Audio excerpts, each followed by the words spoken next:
Hey guys, welcome. It's Dana from the Run Eat Drink podcast at runeatdrink.net. I am coming to you live from Orpheus Brewing here in Atlanta, Georgia. We just finished a little while ago Barb's 5K. This is the first part of the Jeff Galloway race weekend, the Double G. And this is one of our favorite events. Barb's 5K is a fun park run that takes you through Piedmont Park, which is Atlanta's version of Central Park, basically. It's centrally located in the Midtown area. It is beautiful, hilly. It's got some great facilities in there, and we got the chance to run through there this morning.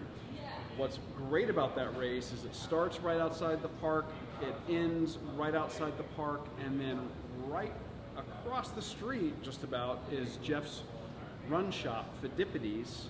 We headed over there, picked up some post-race swag. We got new shirts just for the 5K, and got some hot chocolates, some bagels, and then they had the post-race celebration here at Orpheus Brewing, which is almost adjacent to Piedmont Park. You just kind of walk up the hill, and it's in this little industrial area. And check it out, Amy, pan around and show everybody. You've got the tanks out there. This is all in the building. Over here, you got their merchandise and their swag. So you can pick up cool shirts and merchandise from Orpheus itself.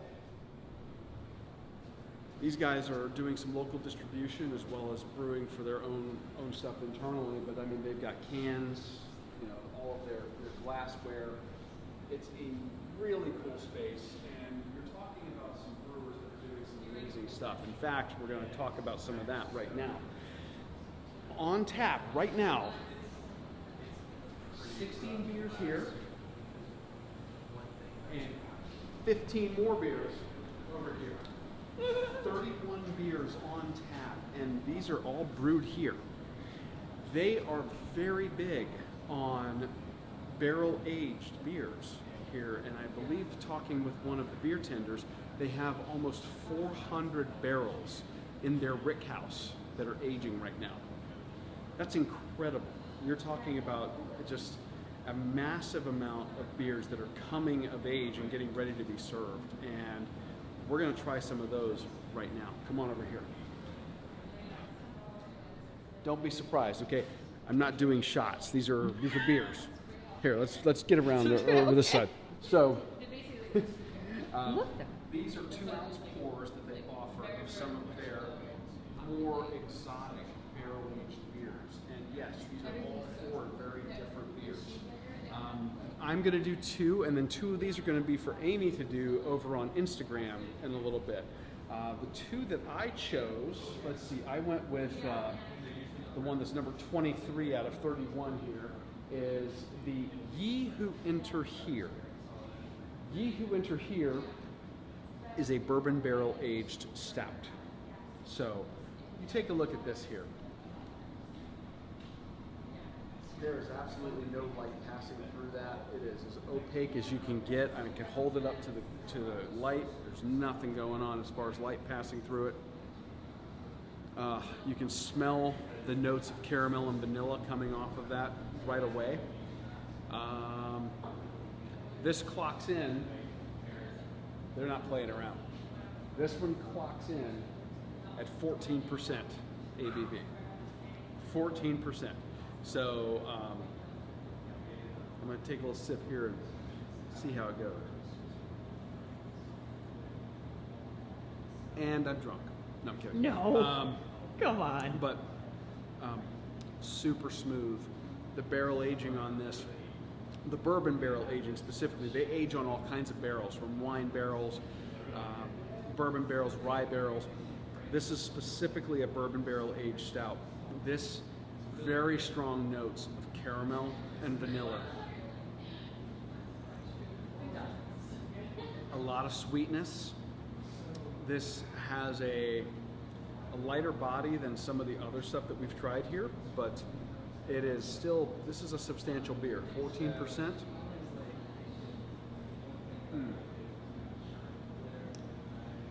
Yeah, this is just very, notes of coffee, that darkness that you get is from the roasted or the toasted malts in the brewing process, but and that toastiness comes through, but it's really strong on the caramel and vanilla.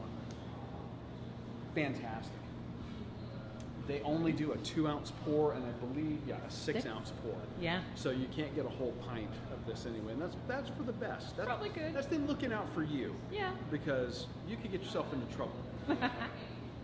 The other one that I looked at is something that they call the Dark Everlasting, and I'm reading it off the screen here.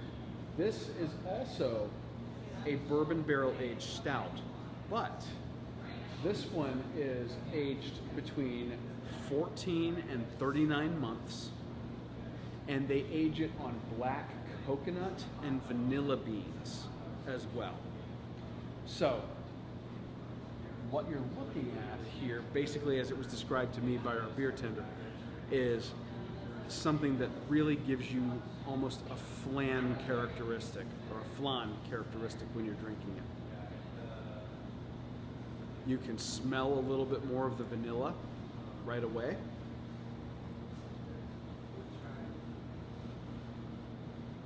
Again, the sweetness comes through. The vanilla is up front. This is very vanilla forward. Oh, and if I didn't mention it, Yeah. 13.6 ABV here. This has a little heavier body, and actually I can see it sticking to the side of the glass. This has legs, like a wine almost. You could call it lacing, you could call it legs, but no light passing through this at all. Just an incredibly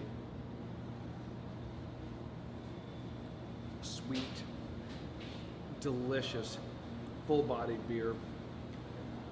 Fantastic. And the two are similar, but there's enough difference going on there where you absolutely can tell them apart, even though they might look Very similar. Visually, they look identical. Yeah. There's nothing identical about them. So flavor Which characters. one do you like the best, oh cameraman of mine? I gotta tell you, this is a little more of a dessert beer for me.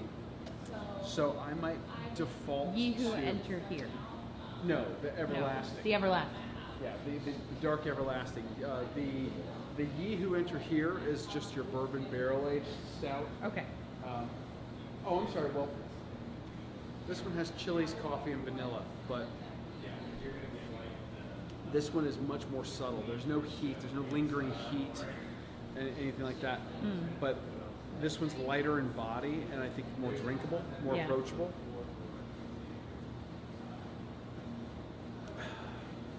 Not quite as sweet. So, yeah, I think of the two, this is probably the one favorite? that I would default to. Yes. Nice. So, Nice. Anyway, race recap. Just talk a little bit about the race.